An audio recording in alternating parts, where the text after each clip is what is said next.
महाभारत की सबसे सुंदर और सबसे शक्तिशाली महिला द्रौपदी को माना जाता है, जिनकी एक प्रतिज्ञा की वजह से ही महाभारत का युद्ध होना भी माना गया है। द्रौपदी की कुछ ऐसी खास और रहस्यमयी बातें हैं जो उन्हें दूसरों से अलग बनाती हैं। तो आइए जानते हैं द्रौपदी की कुछ ऐसी रहस्यमयी बातें। महाभारत में राजा द्रुपद की पुत्री थी द्रौपदी।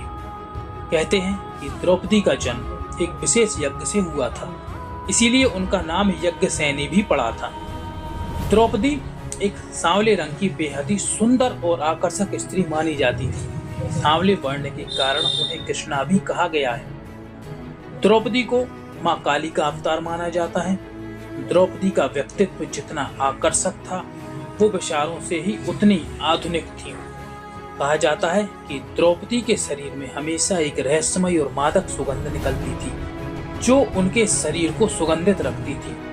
कहा जाता है कि इसी सुगंध के कारण लोग उनके ऊपर आकर्षित होते थे। कहते हैं द्रौपदी का शरीर मृदु और लावण्यमयी था, परंतु क्रोध के समय या युद्ध के समय में द्रौपदी की मांसपेशियां बहुत ही कठोर हो जाती थी। द्रौपदी पांचाल नरेश की पुत्री थी, इसीलिए उनका एक नाम पांचाली भी पड़ गया था।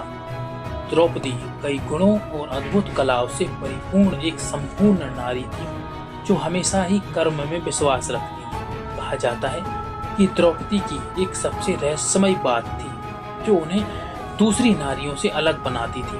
महाभारत की कथा के अनुसार जब द्रौपदी का विवाह अर्जुन से हुआ था, तो विपरीत परिस्थितियों के बाद जब वो पांचों पांडवों की पत्नी बनी, तब उन्हें हर पति के साथ समय बिताना होता था। पर उन्हें यह वरदान प्राप्त था, जो वरदान उन्हें वेदव्यास ने दिया था। वेदव्यास ने द्रौपदी को कौमार्यता का वरदान दिया था, और इसी वरदान की वजह से उनका शरीर हमेशा 16 साल की युवती के समान रहता था, जो उनको सबसे ज्यादा रहस्यमयी बनाता था। कहते हैं कि जब पांडवों के साथ द्रौपदी स्वर्ग के लिए निकली थी, तो 4 पांडवों के बाद द्रौपदी की भी मृत्यु वहीं हिमालय में हो गई थी, और सिर्फ युधिष्ठिर ही स्वर्ग तक अपने कुत्ते, जो कि धर्मराज का रूप थे, उनके साथ स्वर्ग पहुंचे थे। और स्वर्ग की यात्रा के साथ ही पांडवों का जीवन इस धरती लोक से समाप्त हो गया था।